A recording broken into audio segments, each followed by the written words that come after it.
My name is Loretta Jameson. I'm 68 years old, and I never thought I'd live to see my good name dragged through the mud, especially not like this. Not because I did anything wrong, but because I trusted someone who saw my pride as weakness and my politeness as an invitation. I live alone in a subsidized senior apartment in Bakersfield, California, just off Ming Avenue, where the traffic is loud and the summer heat can melt the soul right out of you. I used to teach third grade, 32 years straight. Always made sure my students left my class knowing how to multiply, write a letter, and say please with eye contact. But teaching doesn't pay like it should, and after my husband Walter passed away, God rest him, I found myself juggling medical debt, some credit card bills we'd taken on for his treatments, and a pension that barely held together under inflation. I wasn't destitute, not quite. But when my credit score dipped below 600 and the letters started piling up, Capital One, Synchrony, that collection agency in Nebraska, I stopped sleeping through the night. Pride kept me from telling Mel, my daughter in Oakland, or even my best friend Dolores, who lives down the hall.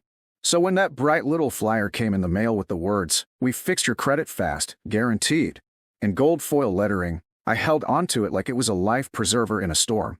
The name on it was Harbor Financial Wellness, and it looked real enough. Logos, testimonials, even a little American flag in the corner that made me feel like they were looking out for folks like me. I called the number. The man who answered, he said to call him Brian, had a voice like a radio DJ, smooth, patient, warm. He told me he understood what it was like to be overwhelmed, said he helped people, just like me, all the time. He even asked about my husband, after I mentioned him, and told me his own father had passed recently too. It felt like I wasn't alone for the first time in months. He said he could get everything consolidated, challenge the bad marks, and even get me pre-approved for a low-interest line of credit to help my score rebuild faster. The way he explained it, it wasn't a loan, it was leverage, a way to show the credit bureaus I could handle responsibility. He said it would cost me a $1,500 processing fee, but that he'd break it into 3 monthly payments. I hesitated, of course, but he knew just what to say. "You've earned better than this, Loretta. This isn't charity, it's what you deserve." And Lord help me, I believed him. The emails he sent were full of legal language I didn't understand but looked professional. He had me fill out a few online forms, my social, my bank info for verification, a copy of my ID. Said it was all part of the application to dispute the bad credit lines. Then, silence. For 2 weeks. When I called, the number was disconnected. The website still worked, though. It just said they were under maintenance. I figured they were updating systems. Then, the letters came. First from Wells Fargo, then from Chase, then from a furniture company in Idaho I'd never heard of. Accounts I never opened. Charges I never made. One of them said I owed $7,400 for a luxury recliner and home office set. Another was for airline tickets, for round-trip flights to Miami. I hadn't flown anywhere since 2012. I didn't understand. I called Chase to dispute the charge, and they asked for the account verification info, the last 4 digits of a phone number and email I'd never seen. That was the first time I felt real fear clawing at my chest. Then a collection agent called me at home, demanding payment for a PayPal credit line I didn't know I had. I tried explaining, but they were cold as stone. "Ma'am, the account has your social security number and matching identification. If this is fraud, you'll need to file a police report." So I did. And it nearly broke me to walk into that station and try to explain to some 20-something officer that I'd handed my life over to a stranger named Brian because I was too embarrassed to ask my daughter for help. They filled out the paperwork, gave me a case number, told me to contact the credit bureaus and start a fraud claim. But every call I made felt like screaming into the wind. I couldn't get through to Experian for days. I mailed letters to Equifax. I sat on hold for TransUnion while my blood pressure climbed past reason. Meanwhile, the debt collectors kept calling. I stopped answering the phone. I stopped answering the door. Dolores came by to check on me and I lied, told her I was just tired. But I wasn't tired. I was unraveling. Every dollar in my account felt like it was borrowed time. Then the card from the bank arrived. They'd frozen my checking for suspicious activity. Apparently, someone had tried to wire $12,000 to an account in Florida using my credentials. I hadn't done it. But they didn't know that, not yet. Melinda found out when she visited one Sunday and caught me crying in the kitchen. I hadn't even heard her come in. She took over like a storm in sensible shoes, called the banks, called the credit bureaus, even got in touch with a nonprofit legal clinic for seniors. They confirmed it. Identity theft. systematic, professional. Someone had used my info to open 8 lines of credit, apply for 2 personal loans, and file a fake unemployment claim in a state I'd never been to. And the worst part? The money was gone. My real savings, just under $9,000, all I had left from Walter's life insurance, was drained through a series of ACH withdrawals I never authorized. The bank said I might get it back after their investigation, but there were no promises. I felt like I was drowning in paper and shame. And then, the final straw, an eviction notice from the apartment office. One of the fraudulent accounts had used my address for a purchase that went unpaid. The property manager said it was affecting the building's credit profile. I begged her to understand, and she softened a bit, but told me I had 30 days to prove the fraud or I'd have to vacate. That night, I sat on my couch staring at the old wedding photo of me and Walter, him in his uniform, me in that lace dress my mother made, and I whispered, "I'm sorry, baby. I let us down. I didn't sleep. But I did make a decision. I wasn't going to go out quietly, not with my name dragged like roadkill behind a truck. I would fight. Somehow. Even if it killed me." The morning after I got that eviction notice, I sat down at the kitchen table and opened a fresh notebook, the kind I used to keep lesson plans in when I was still teaching, leather-bound, cream pages, the smell of paper, and resolve. I wrote down everything I could remember, the dates of each phone call with Brian, the email address he'd used, the names of the fake accounts I knew so far, even the page numbers from the websites he'd sent me. I made columns for the credit bureaus, the banks, and every debt collector that had contacted me. I wasn't going to be helpless anymore. Melinda, bless her heart, had taken time off work and drove down that same day with a stack of documents from a nonprofit legal center called Safe Harbor Justice. They help seniors like me navigate scams pro bono, no strings.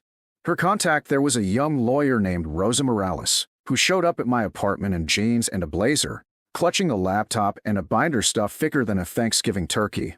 She didn't talk down to me. She didn't sugarcoat anything either. "Loretta," she said, "they ran a full-blown synthetic identity scam using your info. We need to lock your credit, dispute every line. And this is important. Report this to the FTC and the Attorney General's office." I didn't know what half those things meant, but I nodded like my life depended on it, because maybe it did. Rosa set up fraud alerts with all 3 bureaus and helped me write dispute letters, handwritten, notarized, certified mail. She warned me it could take months, years, even, that I might not recover the full $9,000 from the bank, that some creditors might never acknowledge it was fraud. And she told me something else that stuck with me like a thorn. These scammers, especially ones targeting seniors, they don't expect you to fight back. You're already beating them by being here. For the first time in weeks, I felt something crack open in my chest, not just fear, but grit. I wasn't just fighting for my money anymore. I was fighting for my name. Then came the breakthrough, and it started with an accident. I was cleaning out the trash folder in my email when I saw a strange message dated weeks ago, buried between spam and old coupons. It was from someone named Alex G. Subject line, Harbor Financial Partner Support. The email read like a newsletter, thanking me for joining the affiliate program and offering a dashboard to track earnings. It wasn't addressed to me, but it had been sent to my inbox. When I clicked through the link on Melinda's laptop, with antivirus and Rosa supervising like a hawk, it led to a back-end portal with names, emails, bank routing numbers, and commission reports, hundreds of them. I didn't understand all the tech, but Rosa's eyes lit up. This is a goldmine. Turns out, Harbor Financial Wellness wasn't a real company. It was a scam hubfront, using fake branding to lure elderly people into giving up personal data, then monetizing them through identity theft, credit fraud, and illegal data reselling. That portal proved Brian wasn't just some lone wolf. He was part of a ring. Rosa called in a contact she knew at a local news station, Angela Wu, an investigative reporter with a reputation for bringing down predatory nursing home chains and exposing Medicare fraud. Angela met with us at a diner 2 blocks from my apartment. I brought my binder, my notebook, and a Tupperware of lemon bars because I still know how to host, even in war. She listened, recorded our conversation with consent, and promised she'd dig. 3 weeks later, her report aired on Channel 17. Credit fix scam leaves seniors bankrupt, exclusive exposé. My face was blurred, but my voice was clear. My words, my humiliation, my warning, my fight, they made it into living rooms all across California. The story named Harbor Financial Wellness as a known fraud front and identified at least 12 elderly victims in the state alone. Even more came forward after the segment aired. And then, something I never expected happened. A woman named Deborah from the state attorney general's office called me directly. She told me they were launching a broader investigation into synthetic identity fraud targeting seniors and that my notes, my handwritten timeline, was one of the most complete records they'd ever received from a victim. She asked me to testify in a deposition. Me, Loretta Jameson, testify. I laughed when she asked, because it sounded like something from television. But I said yes. I spent 2 hours in a conference room with lawyers and agents, going over everything, showing them my binders, Rosa at my side. Deborah told me they were tracking digital fingerprints to a network of shell companies and offshore accounts, one of which matched the payment trail from my stolen $9,000. They couldn't promise restitution, but they could pursue criminal charges. And they were. The scam ring had operated across 3 states, targeting over 150 seniors, all under different brands like Senior Credit Relief, American Debt Advocates, and of course, Harbor. The website finally went dark. And then the call stopped. The letters slowed. One by one, banks began acknowledging the fraud claims. My eviction was rescinded after Angela's report aired, and the building manager actually came to my door, hat in hand, with an apology and a fresh lease renewal. Wells Fargo returned $4,500. Chase returned $1,200. The rest, well, that's still in limbo. But what we gained was louder than money. I joined Rosa and Safe Harbor Justice in hosting a free seminar for seniors at the Bakersfield Library, How to Spot a Financial Scam. Over 70 people came. I read from my binder like a schoolteacher again, walking folks through red flags, email tricks, fake logos, and the danger of shame. Because shame is how they win. And I'm done being quiet. I never thought I'd see his face again. Not really Brian, or whatever his name actually was. But 6 months after the news report aired and the scam ring was officially under federal investigation, Rosa called with a quiet urgency in her voice. They arrested someone, real name Marcus Bradley. He was the one calling himself Brian West.